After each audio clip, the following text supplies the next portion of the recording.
Speaking from 21 South Street. I woke up quite early this morning and finished all my work at the earliest so that I can read another Ruskin Bond today. What about you?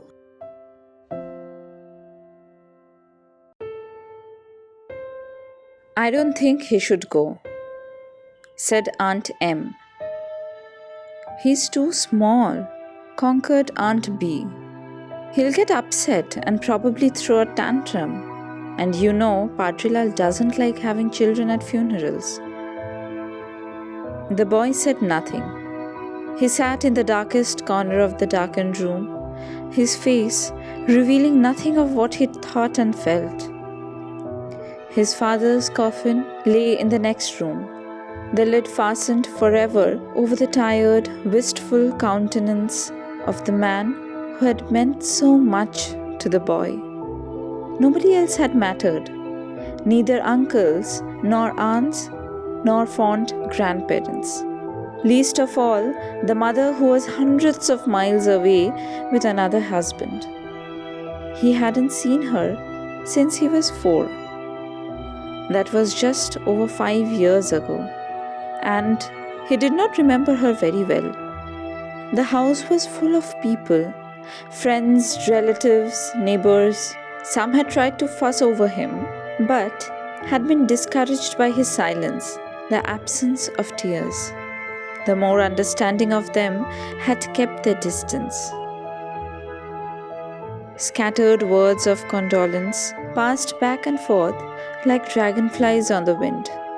Such a tragedy. Only 40. No one realized how serious it was. Devoted to the child. It seemed to the boy that everyone who mattered in the hill station was present. And for the first time, they had the run of the house, for his father had not been a sociable man. Books, music, flowers, and his stamp collection had been his main preoccupations apart from the boy.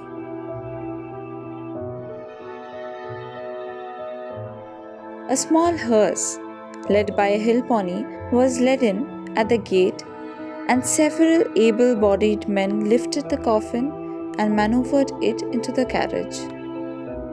The crowd drifted away. The cemetery was about a mile down the road, and those who did not have cars would have to walk the distance. The boy stared through a window at the small procession passing through the gate. He had been forgotten for the moment, left in care of the servants who were the only ones to stay behind. Outside it was misty. The mist had crept up the valley and settled like a damp towel on the face of the mountain. Everyone was wet, although it hadn't rained. The boy waited until everyone was gone, and then he left the room and went out on the veranda. The gardener, who had been sitting in a bed of nasturtiums, looked up and asked the boy if he needed something. But the boy shook his head and retreated indoors. The gardener, looking aggrieved because of the damage done to the flower beds by the mourners, shambled off to his quarters. The Sahib's death meant that he would be out of a job very soon. The house would pass into other hands. The boy would go to an orphanage. There weren't many people who kept gardeners these days. In the kitchen, the cook was busy preparing the only big meal ever served in the house. All those relatives and the padre too would come back famished, ready for a somber but nevertheless substantial meal. He too would be out of a job soon, but cooks were always in demand. The boy slipped out of the house by a back door and made his way into the lane through a gap in a thicket of dog roses. When he reached the main road, he could see the mourners wending their way round the hill to the cemetery. He followed at a distance. It was the same road he had often taken with his father during their evening walks. The boy knew the name of almost every plant and wildflower that grew on the hillside. These and the various birds and insects had been described and pointed out to him by his father. Looking northwards, he could see the higher ranges of the Himalayas and the eternal snows. The graves in the cemetery were so laid out that if their incumbents did happen to rise one day, the first thing they would see be the glint of the sun on those snow-covered peaks. Possibly the site had been chosen for the view, but to the boy it did not seem as if anyone would be able to thrust aside those massive tombstones and rise from their graves to enjoy the view. Their rest seemed as eternal as the snow. It would take an earthquake to burst those stones asunder and thrust the coffins up from the earth. The boy wondered why people hadn't made it easier for the dead to rise. They were so securely entombed that it appeared as though no one really wanted them to get out.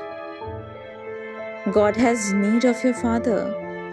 With those words, a well-meaning missionary had tried to console him. Of what use are we to God when we are dead? Wondered the boy. The cemetery gate stood open, but the boy leaned against the old stone wall and stared down at the mourners as they shuffled about with the unease of a batsman about to face a very fast bowler. Only this bowler was invisible and would come up stealthily and from behind. Padre Lal's voice droned on through the funeral service, and then the coffin was lowered deep down. The boy was surprised at how far down it seemed to go. Was that other better world down in the depths of the earth? How could anyone, even a Samson, push his way back to the surface again? Superman did it in comics, but his father was a gentle old soul who wouldn't fight too hard against the earth and the grass and the roots of the tiny trees. Or perhaps he would grow into a tree and escape that way. If ever I'm put away like this, thought the boy, I'll get into the root of a plant and then I'll become a flower, and then maybe a bird will come and carry my seed away. I'll get out somehow. A few more words from the padre, and then some of those present threw handfuls of earth over the coffin before moving away. Slowly, in twos and threes, the mourners departed. The mist swallowed them up. They did not see the boy behind the wall. They were getting hungry. He stood there until they had all gone. Then he noticed that the gardeners or caretakers were filling in the grave. He did not know whether to go forward or not. He was a little afraid. And it was too late now. The grave was almost covered. He turned and walked away from the cemetery. The road stretched ahead of him, empty, swathed in mist. He was alone. What had his father said to him once? The strongest man in the world is he who stands alone. Well, he was alone, but at the moment he did not feel very strong. For a moment he thought his father was beside him, that they were together on one of their long walks. Instinctively, he put out his hand, expecting his father's warmth, comforting touch. But there was nothing there. Nothing. No one. He clenched his fists and pushed them deep down into his pockets. He lowered his head so that no one would see his tears. There were people in the mist, but he did not want to go near them, for they had put their father away. He'll find a way out, the boy said fiercely to himself. He will get out somehow.